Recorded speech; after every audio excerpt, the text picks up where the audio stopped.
we're completing the restoration of the USS Maine Memorial, one of 65 major monuments and memorials here in Arlington National Cemetery. In January of 1898, the United States sent USS Maine to Havana Harbor, feeling that the presence of an American warship would have a stabilizing influence. At the time, Cubans were rebelling against Spanish rule, and USS Maine was there to potentially evacuate American citizens if need be. On the night of February 15, 1898, Maine exploded unexpectedly.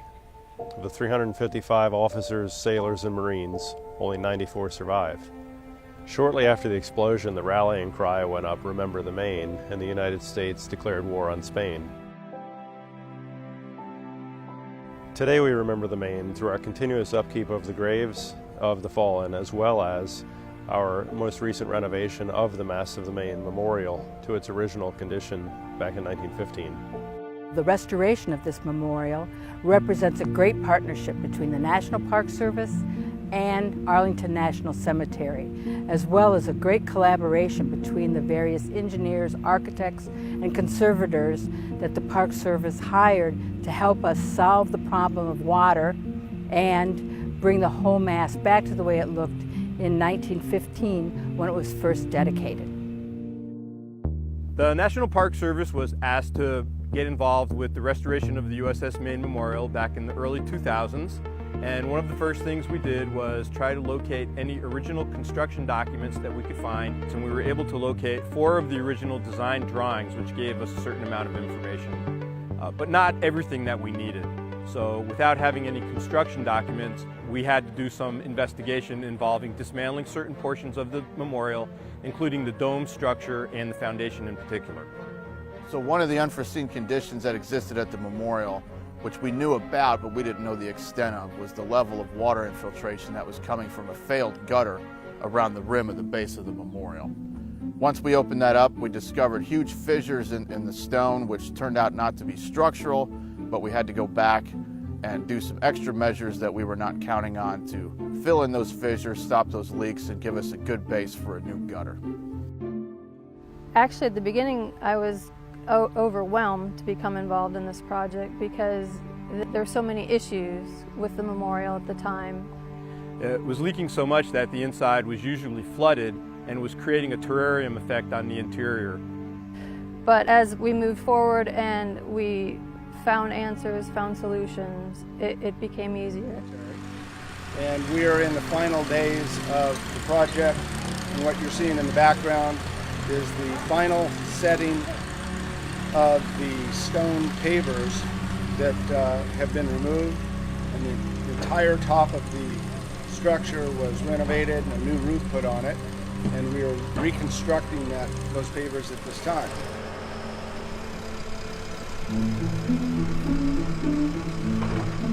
Yeah, right? Inside the memorial, all of the interior finishes are being renovated and restored, as well as we're going to renovate the entire outside of the memorial, repointing all of the joints and cleaning the surface. The mast itself has been stripped of all the old lead paint and a new coating system applied. Next week, the National Park Service will reinstall newly constructed shrouds or cables that go up from the perimeter rim of the structure all the way up to the top of the mast. And I'm so excited about that. The rigging has not looked like this since after World War II, when the rigging was changed out. So now we're going back to the original configuration, pattern, materials. We had taken measurements of the shrouds as they came off, and the original shrouds had some variation up to about 2.5 or 3 inches from one to the other, and I made all of these kind of a median length, and that still allows room for tensioning of the lower turnbuckle. I constructed those new pieces and brought them out here, installed them, and attached all the ratlins going across them.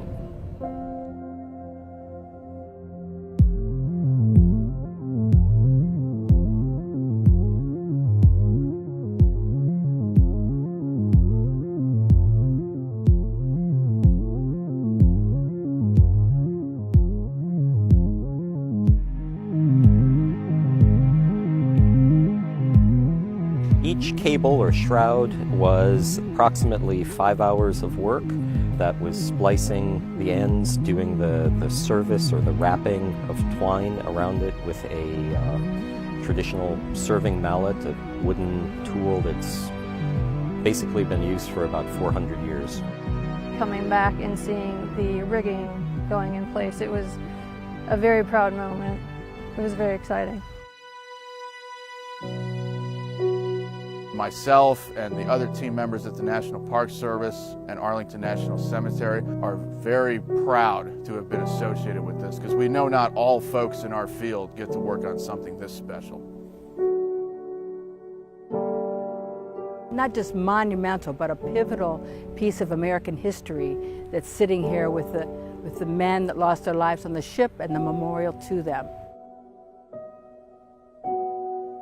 It kind of gives me chills every time I think about what I'm working on and why I'm working on it, and especially being here up in the man lift working on the mast of the Maine and looking down at the graves of the sailors who were killed on the Maine. It's a great honor to have been asked to do this project.